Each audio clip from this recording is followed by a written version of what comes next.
बिस्मिल्लाहिर्रहमानिर्रहीम। अस्सलाम वालेकुम डियर स्टूडेंट्स, कैसे हैं आप सब। My name is Nahid Alam and I am here to teach you physics class 10th।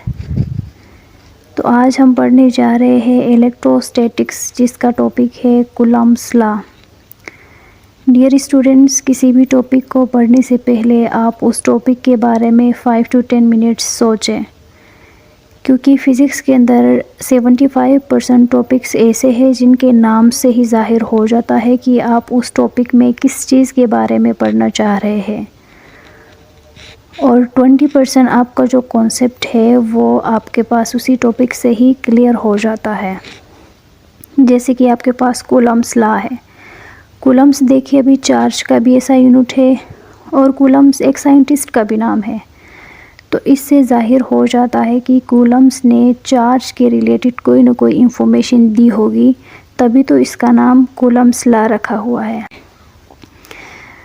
Coulomb's law की वजूद कहाँ से आई है, कूलम्ब्स लॉ की ज़रूरत क्यों पड़ी, कूलम्ब्स लॉ की स्टेटमेंट क्या है, वो क्या स्टेट करता है, ये सारी चीज़ें पढ़ने से पहले हम देखेंगे कि उसका जो बेसिक है, उसका जो बुनियाद है, वो स्टार्ट कहाँ से होती है, वो किन चार्जेस के लिए अप्लाई हो सकती है। तो पहला आपके पास है electrostatics. Electrostatics is a combination of two words. The first one is electro, which means charge, and the other one is static, which means rest or stationary। तो इलेक्ट्रोस्टैटिक्स जो कि आपके पास इलेक्ट्रो का मतलब चार्ज है और स्टैटिक का मतलब रेस्ट है। तो इसका मतलब ये फ़िज़िक्स की एक ऐसी ब्रांच है जिसमें हम उन चार्जेस के बारे में पढ़ते हैं जो रेस्ट पे है। सो देखें, it is a branch of physics in which we study about the rest charges called electrostatics. ठीक है, अब देखते हैं, हम रेस्ट चार्जेस की बात करते हैं तो अब देखेंगे कि वो चार्ज बजाते खुद होते क्या है। अब हमें ये पता है कि चार्ज के दो टाइप्स है, पॉजिटिव एंड नेगेटिव। तो चार्ज बजाते खुद क्या होती है, तो charge is an intrinsic property of matter due to which it attracts और रिपल्स अदर बॉडीज़। चार्ज किसी भी मैटर की एक इंट्रिंसिक प्रॉपर्टी है जिसके वजूद का हमें नहीं पता, तो वो आपके पास किसी भी बॉडी को अट्रैक्ट या रिपल करती है। ठीक है, तो चार्ज के आपके पास कितने टाइप्स है, 2 टाइप्स है। आपके पास पॉजिटिव है, नंबर सेकंड इज़ नेगेटिव। तो अभी देखिए, जब आपके पास 2 या 2 से ज़्यादा सिमिलर चार्जेस जब एक दूसरे के करीब आते हैं तो वो एक दूसरे को रिपल करते हैं। ठीक है, चाहे वो नेगेटिव हो या पॉजिटिव हो।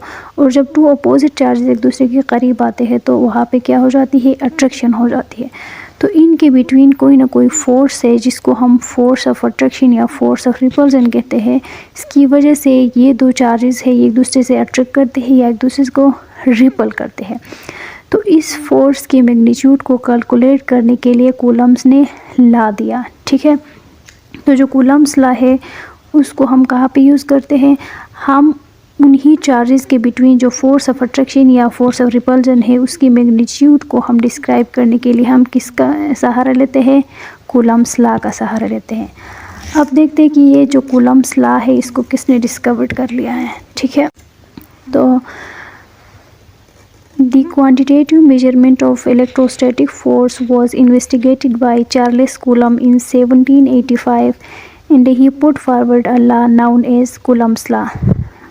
जैसे कि आप लोगों ने देखा कि जो आपके पास किसी भी जो इलेक्ट्रोस्टैटिक फोर्स है जिसको हम फोर्स ऑफ अट्रैक्शन या फोर्स ऑफ रिपल्सन भी कह सकते हैं, इसको किसने इन्वेस्टिगेट किया था, चार्ल्स कूलम्ब ने 1785 में।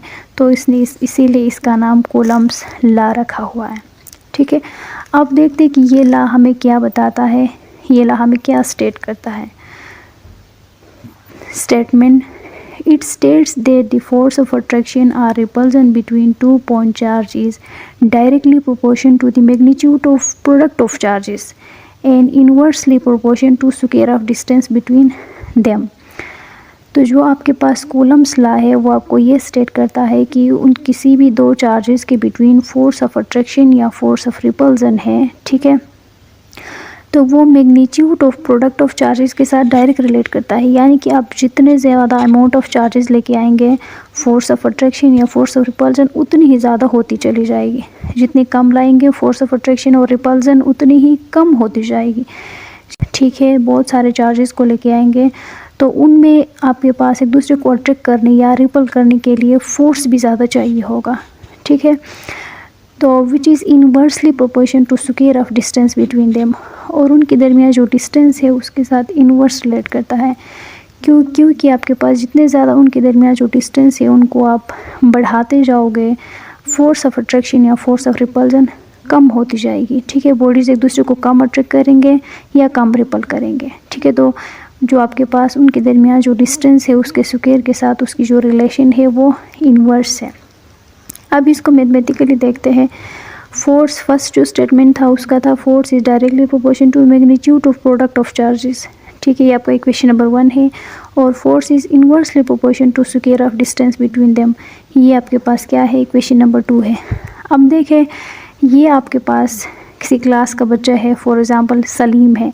सलीम आपके पास इनका भी फेलो है और सलीम इसका भी फेलो है, तो इसका मतलब ये सारे क्या है, फेलोज़ है। तो इसीलिए हम इनको क्या कर लेंगे, एक ही क्लास के अंदर रखेंगे। तो फोर्स चार्जेस के साथ भी रिलेट करता है, डिस्टेंस के साथ भी उसकी कोई ना कोई रिलेशन है, तो इनको हमने कंबाइन करके एक ही क्लास के अंदर रखा। तो force is directly proportion to Q1 Q2 divided by r square. ठीक है, तो जब भी हम प्रोपोर्शनलिटी को हटाते हैं वहाँ पे हम कोई ना कोई कांस्टेंट डालते हैं। तो कूलम्स लॉ के केस में हमने क्या डाला, K डाला, where K is constant of proportionality which is equal to 1 divide by 4 pi epsilon naught के बराबर है, जिसकी मैथमेटिकल वैल्यू है 9 मल्टीप्लाई बाई 10 की पावर 9 न्यूटन मीटर स्क्वायर पर कूलम स्क्वायर। ठीक है, अब देखिए कूलम्स लॉ की स्टेटमेंट भी हमने देखी, किसने ड्राइव किया था वो भी देखा। अब किसी भी चीज़ को हम पढ़ते हैं तो हम ये देखते हैं कि उसको डेली लाइफ में हम कहाँ कहाँ तक अप्लाई कर सकते हैं, उसकी लिमिटेशंस कहाँ कहाँ तक है, किस लिमिट तक हम उसको अप्लाई कर सकते हैं। तो कूलम्स लॉ के भी कुछ लिमिटेशंस है। फर्स्ट आपके पास है it is only apply for static charge. First आपके पास है कि जो कूलम्स लॉ है उसको हम सिर्फ और सिर्फ उन चार्जेस के लिए अप्लाई कर सकते हैं जो रेस्ट पे है, जो स्टेशनरी है, जो स्टैटिक है। ठीक है, दूसरा आपके पास जो लिमिटेशन है वो है आपके पास it is only apply for point charge. ठीक है, कूलम्स लॉ को सिर्फ और सिर्फ हम पॉइंट चार्ज के लिए इस्तेमाल करते हैं। अब रेस्ट चार्ज का तो समझ आ गया, लेकिन ये पॉइंट चार्ज क्या होती है। ठीक है, व्हाट इज़ पॉइंट चार्ज, तो इसमें सारे स्टूडेंट्स कंफ्यूज हो जाते हैं। It is very small in size as compared to the distance between other charges। जो पॉइंट चार्ज होती है वो आपके पास, फॉर एग्ज़ाम्पल आप दो चार्जेस को एक दूसरे से इतना दूर लेकर जाते हैं, इनकी डिस्टेंस बहुत ज़्यादा बढ़ाते हैं, तो वो जो चार्ज है वो आपको एक पॉइंट नज़र आता है। ठीक है, उनके दरमियान जो डिस्टेंस है उसकी निस्बत वो जो चार्ज है उसकी जो साइज़ है वो बहुत स्मॉल हो जाती है, तो उसको हम बोलते हैं पॉइंट चार्ज।